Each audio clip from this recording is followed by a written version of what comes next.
آزاد میډیا یوټیوب چینل ته ښه راغلاست. د طالبانو د لوی مشر ملا هیبت الله اخندزاده د امر پر اساس له دې وروسته هیڅ طالب چارواکي حق نه لري د افغانستان له درې رنګه ملي بیرغ سره په رسمي او غیر رسمي مجلس کې څرګند شي. د دې امر پر اساس په ټولو دولتي بنسټونو او بهرنیو سفارتونو کې سپین بیرغ ځړول کیږي. ملا هیبت الله اخند په یو بل امر کې د افغانستان د ملي ټلویزیون د ټولنیزو رسنیو له لوګوګانو څخه هم د ملي بیرغ د رنګونو د پاکولو امر کړی. د ملا هیبت الله د موجودیت یا مرګ او ژوند په اړه ګڼ خلک شک لري. نوموړی چې د بلوچستان ایالت د یوې وروسته پاتې کلیوالي سیمې د جومات امام و، د طالبانو د پخواني مشر ملا منصور له وژل کېدو وروسته په کوټه کې د طالبانو مشر وټاکل شو. له هغه وروسته چا د هیبت الله د لیدو په اړه څه نه دي ویلي، خو طالبان کله ناکله ادعا کوي چې هیبت الله اخندزاده د کندهار په یوه نیمه مدرسه کې ناببره راڅرګندېږي.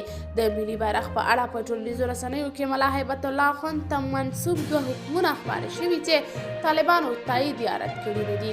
له دې سره په هممهاله ډول د طالبانو په کنټرول کې د افغانستان د ملي ټلویزیون د ټولنیزو رسنیو لوګوګانې چې د ملي بیرغ رنګونه پکې وبدل شوي دي. سلګونه افغان فعالانو د دې کار په غبرګون کې د ملي ټلویزیون له ټولنیزو رسنیو سره د مقاطعې کمپاین پیل کړی چې په لږ وخت کې ډېر بدرګه شوی او د ملي ټلویزیون د ټولنیزو رسنیو تعقیبونکي ورسره ډېر کم شوي دي.